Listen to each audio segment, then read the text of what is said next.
여러분 안녕하십니까? 이 시간은 러시아가 휴전 협상을 제의했다는 사실과 며칠 전에 있었던 세계 정상들의 평화 협상에 관련한 내용을 방송해 드리겠습니다. 현지 시간 15일 스위스에서 이틀간 정상급 평화회의가 있었죠. 이 회의를 보면 유럽은 대체로 우크라이나 전쟁에서 우크라이나가 승리하는 데 초점을 모으고 있다는 사실입니다. 블라디미르 푸틴 러시아 대통령이 지난 며칠 전에 평화회의를 제안했습니다. 뭔가 푸틴이 전에 없던 휴전을 제의했다는 겁니다. 미 하원 우크라이나 지원 608억 불, 그러니까 84조 원에 해당하는 지원을 결정한 이후에 전쟁 수행에 있어서 힘에 벅차다는 그런 상황을 인지하고 있다는 신호가 아닌가 하는 그런 전망을 해봅니다. 단 푸틴은 현 전선을 그대로 두고 휴전 협상을 하자는 정말 어이없는 주장을 했는데요.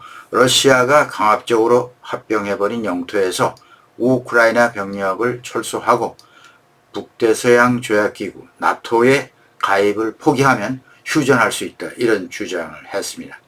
우크라이나가 오히려 자국 영토인 4개 지역, 그러니까 하르키우, 도네츠크, 자포리자, 헤르손 이 지역에서 군대를 철수하면 휴전에 동의할 것이다 라는 우크라이나 입장에서 보면 코미디 같은 소리죠. 이것이 푸틴이 구상하는 전쟁 종식을 위한 기본 원칙이라고 할 수 있습니다.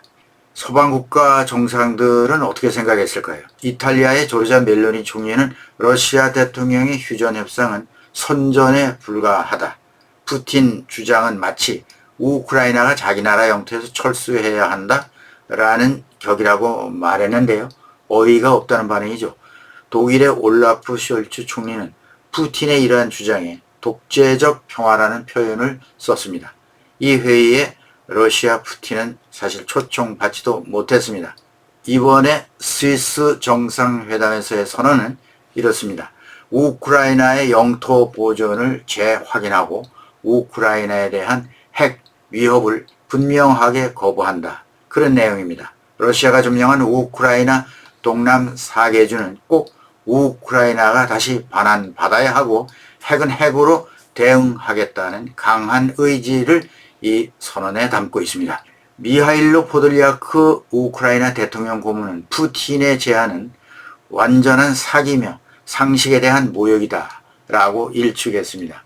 볼로디미르 젤렌스키 대통령의 비서실장 안드리 에르막은 스위스 정상회의에서 우크라이나는 독립, 주권, 영토 보존에 대한 타협은 없을 것이다 라고 못 박았다고 BBC가 전했습니다. 이 행사에는 90개 이상의 국가와 글로벌 기관이 참석한 행사인데요. 우크라이나 전면 침공 이후 가장 큰 규모의 평화를 위한 회합이었습니다. 러시아, 중국이 참석하지 않아서 현 단계에서는 어떤 큰 진전은 없는 것으로 평가되고 있습니다. 젤렌스키 우크라이나 대통령은 푸틴의 제안을 2차 세계대전의 발발 직전 히틀러식 최후 통첩과 같다, 이렇게 비판했습니다. 네, 마치 체코슬로바키아의 일부를 내주면 여기서 끝내겠다라고 말한 히틀러, 1년도 채 안 돼서 체코 전체를 밀어붙이면서 점령하고 이어서 옆에 폴란드를 침공해서 2차 세계대전을 일으킨 바로 히틀러와 같은 꼭 닮은 인물이다, 이렇게 설명했습니다. 이런 영토를 야금야금 먹어 들어가는 계략과 같은 그러한 인물로 비난을 하고 있는데요. 젤렌스키 대통령의 그 푸틴의 계략을 정확하게 간파하고 있다는 발언이라고 볼 수 있습니다. 젤렌스키 대통령의 의지는 러시아군이 모든 우크라이나 영토에서 철수하기 전까지는 모스크바와 협상하지 않겠다고 오래전부터 밝혀왔습니다. 여기에 2014년 러시아가 병합한 크림반도도 포함되어 있습니다. 유엔은 처음부터 크림반도가 우크라이나의 영토다, 이렇게 공인을 하고 있습니다. 아무리 러시아가 점령을 하고 있어도 국제기구인 유엔은 그거 불법으로 우크라이나 영토를 점령한 것이야, 우크라이나 영토다, 이렇게 공인을 하고 있습니다. 그러면 이 회의가 어떤 의미를 갖게 되는가? 네, 이 회의는 실효성은 그리 크지 않은 회의라고 볼 수 있습니다. 그렇긴 해도 그러나 젤렌스키 대통령으로서는 이번 평화회의를 통해 얻은 바가 있습니다. 즉 우크라이나가 여전히 전 세계를 향해서 광범위한 국제적 지지를 받고 있다고 하는 것을 선포한 회의라는 것이죠. 그런 면에서 성과를 거두었다고 말했습니다. 한편으로 스위스 정부는 이번 정상회의의 목적을 다음과 같이 밝혔습니다. 국제법과 유엔 헌장을 기반으로 우크라이나의 정의롭고 지속 가능한 평화를 위한 길을 세계 지도자들이 논의하는 포럼을 제공하는 것이다 라고 밝혔습니다. 그러니까 이번 회의를 기점으로 앞으로 국제사회가 우크라이나 평화를 위해서 한층 더 다양한 성격의 확대된 국제회의가 자주 열린다는 그 전주곡에 해당된다고 할 수 있을까요? 그런 의미로 해석해 봤습니다. 네, 이번 평화정상회의는 G7 정상들이 동결된 러시아 자산의 이자를 활용해서 우크라이나를 지원하기로 합의한 이후에 열렸습니다. G7 국가들은 유럽연합, EU 국가는 지난 2022년 2월 러시아의 전면 침공 이후 약 3,250억 달러, 약 449조 원 상당의 러시아 자산을 동결해 왔습니다. 서방의 러시아 제재에 따른 동결 조치죠.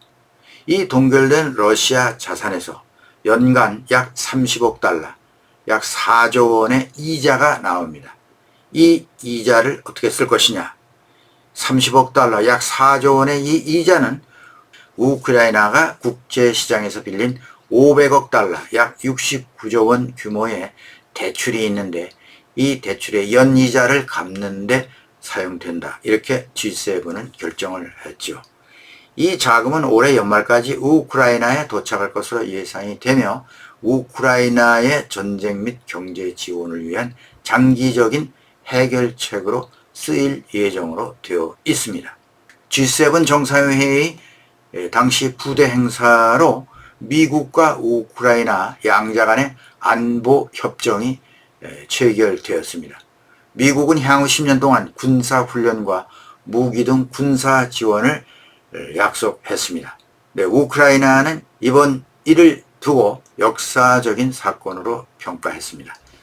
우크라이나는 이제 이 정도의 단계라면 다시 친러시아 국가로 돌아가기에는 너무 서방 쪽으로 와버렸습니다. 물론 우크라이나 안에 러시아계 국민이 17%가 있다고 하지만 그리고 또 소련으로부터 독립한 후 친러 정부냐 친서방 정부냐를 지도자들이 왔다 갔다 하면서 유로마이단 같은 친서방 유혈혁명도 있었습니다.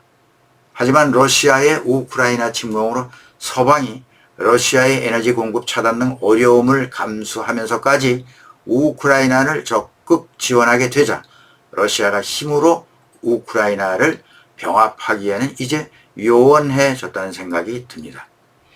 또 서유럽 국가는 이제 우크라이나를 친서방 파트너 국가로 받아들이면서 러시아는 얻는 것보다 잃는 것이 더 많아졌다고 개인적으로 생각해 봤습니다.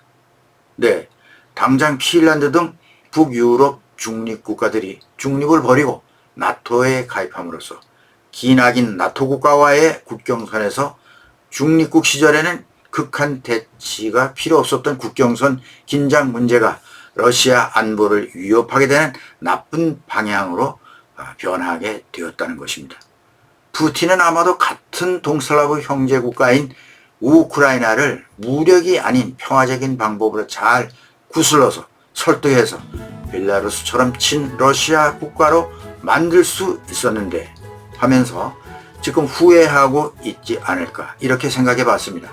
여러분 푸틴의 생각이 어떻다고 보시는지요? 네, 오늘은 여기까지 하겠습니다. 김정구 GTV였습니다.